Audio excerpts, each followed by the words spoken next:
ప్రతిపక్షాలను విమర్శించడంలో ఆ ఎంపీ దూకుడుగా స్పందిస్తున్నారు. ముఖ్యమంత్రి రేవంత్ రెడ్డి మీద ఎలాంటి విమర్శ వచ్చినా సరే వెంటనే అందరికంటే ముందుండి ఖండిస్తున్నారు. అంతేకాదు తెలంగాణ కాంగ్రెస్ ముఖ్య నేతల మీద ఎలాంటి ఆరోపణలు వచ్చినా సరే వాటిని చీల్చి చెండాడుతూ ఉన్నారు.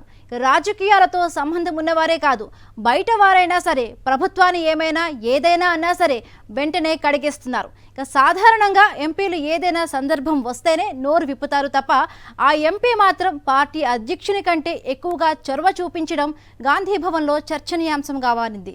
ఆయన గురించి బాగా తెలిసిన వారు మాత్రం దాని వెనుక ఉన్న సీక్రెట్ గురించి మాట్లాడుకుంటున్నారు. ఈ నాయకుని పేరు చామల కిరణ్ కుమార్ రెడ్డి. ఈయన ఇప్పటికే తెలంగాణ కాంగ్రెస్ లో పలు పదవులు నిర్వహించారు. గత ఎన్నికల్లో భువనగిరి ఎంపీగా గెలిచిన ఈ యువనేత ఇప్పుడు పార్టీలో మరింత గ్రిప్ సాధించుకోవడం కోసం ఓ కీలక పోస్టుపై కన్నేశారని గాంధీభవన్లో గట్టిగానే మాట్లాడుకుంటున్నారు. ప్రస్తుతం పీసీసీ చీఫ్ గా బీసీ సామాజిక వర్గానికి చెందిన మహేష్ కుమార్ గౌడ్ బాధ్యతలు నిర్వహిస్తున్న సంగతి తెలిసిందే. పీసీసీ అధ్యక్ష పదవి తర్వాత కీలకమైన post working president. Party working ప్రెసిడెంట్లుగా 4 నాయకులకు అవకాశం ఇస్తారు. ఆ 4 నేతల్ని కూడా 4 కీలక సామాజిక వర్గాల నుంచి తీసుకుంటారు. ఈ నేపథ్యంలో వర్కింగ్ ప్రెసిడెంట్ పదవిని దక్కించుకోవాలని భువనగిరి ఎంపీ చామల కిరణ్ కుమార్ రెడ్డి శతవిధాలా ప్రయత్నం చేస్తున్నారని పార్టీలో జోరుగా ప్రచారం జరుగుతోంది. పార్టీ వర్కింగ్ ప్రెసిడెంట్ పై కన్నేసిన చామల కిరణ్ కుమార్ రెడ్డి అధిష్టానం దృష్టిలో పడటానికి వ్యూహాత్మకంగా వ్యవహరించడం మొదలుపెట్టారు. ప్రభుత్వ పెద్దలపై ఎవరు విమర్శలు చేసినా సరే వాటిపై కౌంటర్ అటాక్ చేయడం మొదలుపెట్టారు.